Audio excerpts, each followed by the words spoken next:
Hey, and welcome to The Balcony with Jeremiah Johnson, 84. In today's video, we're going to be looking at my organic heirloom tomato garden. I started off some seedlings in January, and I have about 6 different types of heirloom varieties. And this year I decided to plant some in the ground. So after clearing out an old garden, I filled up the new soil bed with some organic fill and popped in some tomato plants. Pretty soon I had my first pest. Pretty sure it was a dog or a cat, but it ripped up the entire irrigation, as well as a few of my heirloom pepper plants. The pest did, however, leave some of my pepper plants, or seeds, given to me from MHP Gardener. On May 25th, we hit some frost, but I was quick to cover them up with some tarps and heat them with a light bulb. Well, everything survived the frost, and with it being just over a month later, the plants are looking really healthy and really green, and I'm hoping that they'll start producing some tomatoes soon. I've mulched the top to protect it from any soil splash up, and the stems are getting pretty thick.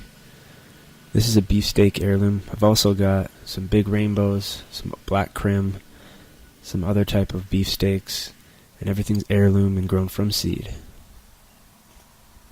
There's also some flowers and a few tomatoes coming out already. So I just installed this brand new trellis system with these large dowlings that I've painted green and drilled holes in with some gardening twine in between. It seems to be holding them up pretty well right now, but I anticipate I'll be rigging them back to support the weight eventually. As you can see, the plants have already almost outgrown these stakes, and for July 4th in Canada, that's not too bad.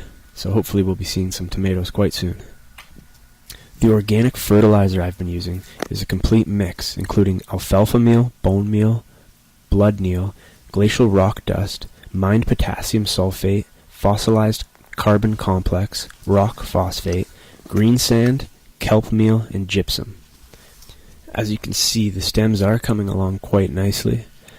And this is the irrigation end that I have, and I've run it across my lawn from the house and along the left side here of the garden bed, and then I've run some T-tape across that. As you can see, it runs from the house all the way across the lawn to the garden.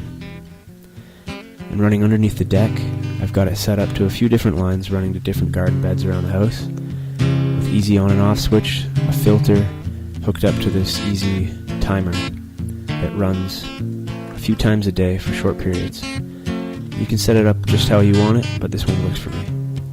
So thanks for watching. If you guys enjoyed and you haven't already done so, please subscribe and rate my video. Thanks again. See you next time.